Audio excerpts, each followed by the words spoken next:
Oh, he should quit right now.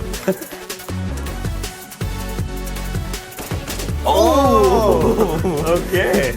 Welcome to the studio, Roland. Hello. Today's episode, we're taking a look at something that is very special. All right, always glad to look at these boxes that are shaped this size specifically because I think I know what I have in store today. I can't reveal too much. You're just gonna have to begin. Okay, that's easy. Okay, what do we got here? Okay, let's check this out right here. So we have from SteelSeries, The Rival 600. you know, we did the Sensei 310. It was the one used by Tfue in the past. It looked like a beetle. It was the ambidextrous gaming mouse. Similar design here, you know, maybe the cousin of the Sensei. True one-to-one tracking pinpoint accuracy. Dual optical sensor system. State-of-the-art liftoff detection. That's nice. So obviously with low liftoff, you won't be getting that annoying tracking as if you had it with something really high liftoff. I know a lot of cheap mouses don't have that. 256 weight and balance configuration. This could maybe be in competition to the G502 because I know that one has weight adjustments. Let's open up and see how cool it is. Oh, Jesus Christ. Okay, I got it. There we go. Boom. This is their thing on every single product we open. They tell you to rise up. All this crazy motivational stuff. We have Pro Player here and it says good luck, have fun. Okay, here you go. It's like a little coffin for the mouse, but the mouse isn't dead. The people that are going to be dead is the ones that you're going to be playing against using this mouse. Paid some respect to the manual here. A lot of pages, many languages. Put that over there. Okay, I guess this is the cables. Ta-da! And there's more weight to this, so there must be something else. Oh, the weight for the mouse. 4-gram pellets for balanced weight configuration to your liking. This is very similar to the G502. Holy hell, this is long. It is made out of rubber, but you can tell this is some nice rubber. It's very, very, very smooth. I hope I didn't hurt anybody's feeling twisting my cable like that. Let's check out that mouse. Yeah, I noticed right off the bat is very tapered over to the left side, meaning this is not an ambidextrous mouse like the Sensei 310 we covered. I don't know if I'm crazy. I feel like the right click is easier to click than the left click. Can you hear that? The clicks don't sound the same. I'm assuming they use different switches. And you know, when you're playing FPS shooters, you're not as intense when you're scoping than when you're firing and stressing and shooting and rage quitting. So I feel that's why they made the right click a little lighter. I do have smaller fingers and I'm a fingertip user, so I'm really iffy when it comes to mouse length and mouse shape. This is quite a long mouse. It's on the larger end, but my hand still feels really comfortable on it. It's a very smooth, clicky scroll. The click on it is a bit heavier. You need to give it a bit more weight to be able to press it. You can tell that the plastic they use on the clicks and on the side here is quite different. The mouse kind of sticks to you a little bit here, and that is due to these patches of rubber they have here. On the left side, we have a single piece of the rubber here with 3 buttons as well. Oh, they're very light. They feel different than the other clicks, but they're really, really easy to press. 3 mouse feet. I do like the bulkiness of this mouse feet. See how high it comes off the mouse? So this ensures when you're moving across your desk, all that dust and stuff won't really build up and get in the way. So this is the primary sensor that allows one-to-one. One-to-one means that whatever distance you move on the table, the same distance will also move on the screen. And they have a second sensor to make sure that the liftoff is very low. DPI switch, very typical. I like how it comes out a lot from the top of the mouse. There's no way you're accidentally pressing that. And now let's dig in and see how that... Oh shit. So you can take out these pieces, and if you do, they're held together by just 2 magnets on the front and back here. These are more of like magnetic rods, so not only do they grip to the mouse, but they also keep it from shifting back and forth. You have 8 pieces, each of them is 4 grams, which means that you can add 32 grams to your mouse. The most bang for your buck is to have every piece in here. You don't want to be paying for 4 grams that sit around. No, I'm just kidding. Make sure you do adjust this to your right balance and your weight if you are planning to purchase this. Damn, boom. Okay. Oh, if you're doing this, you definitely need to put in equal amounts of weight on each side, unless maybe your right hand flicks are stronger and you need to put it to balance the power of your arm. So people say that this mouse does improve their accuracy. Some even say that it's better than the G502, and some even claim that it gives them aimbot-like abilities. Do you believe this? A lot of it is in the player's skill, and I'm sure a lot of you agree with that. But if people say this mouse is something that can make you a human aimbot, I mean, it's just one step closer for me becoming Shroud. So I'll have to test that in the game. Let's go to the test station, Roland. All right, let's do this. Let's go. So it says it's at 800 DPI. Holy. How can you do that in game? Holy. Wow, that's such a low liftoff. The second, it's off by, not even a centimeter. It doesn't track anymore. Look at that. Whoa, this is intense. Yeah, I like that. Okay, good.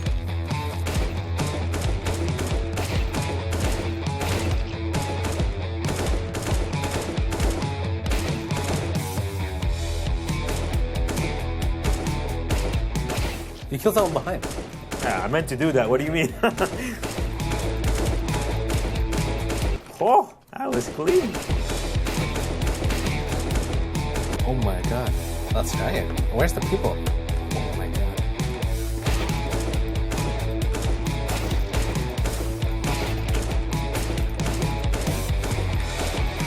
So like, let's say I'm gonna shoot a hole here, and you just go pretty much back and forth every single time. So if I shoot this, let's go even farther. Look how accurate this is. Yeah. It never messes up.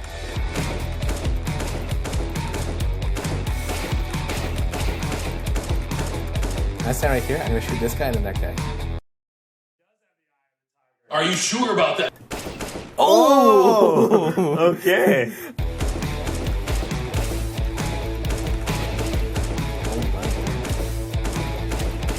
It's so accurate. It's crazy. You want to try it in a real game? Let's do it.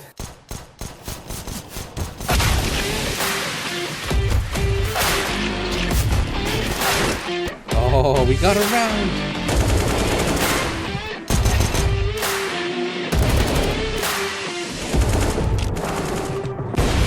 Oh, he should quit right now.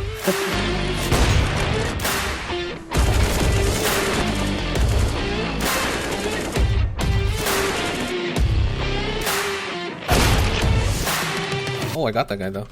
Okay.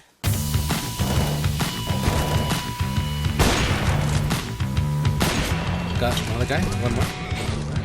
Got all three of them. No, just kidding.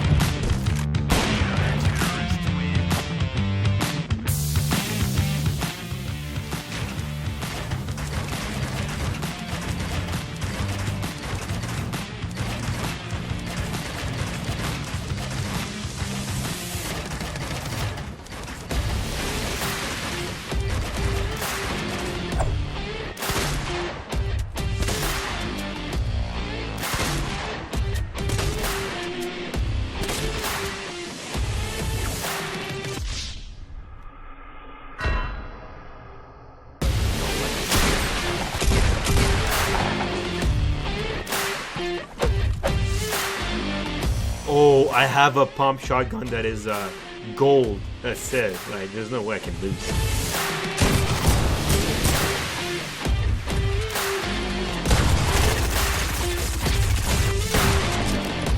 You got him? No way.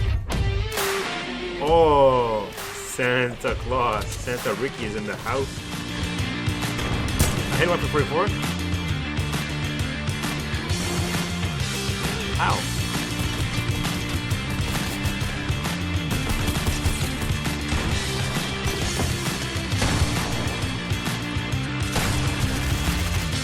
I didn't even see him yet.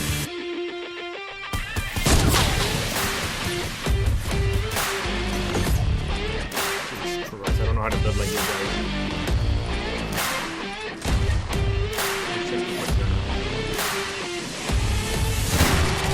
You killed him?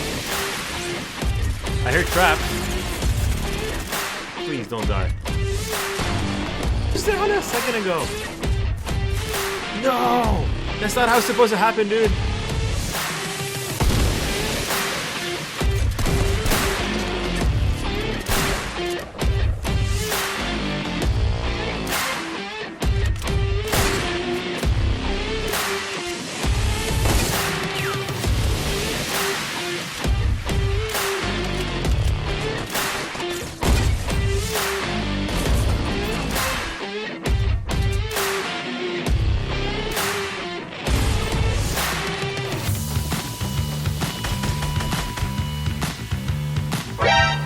"お前はもう死んでいる。何?"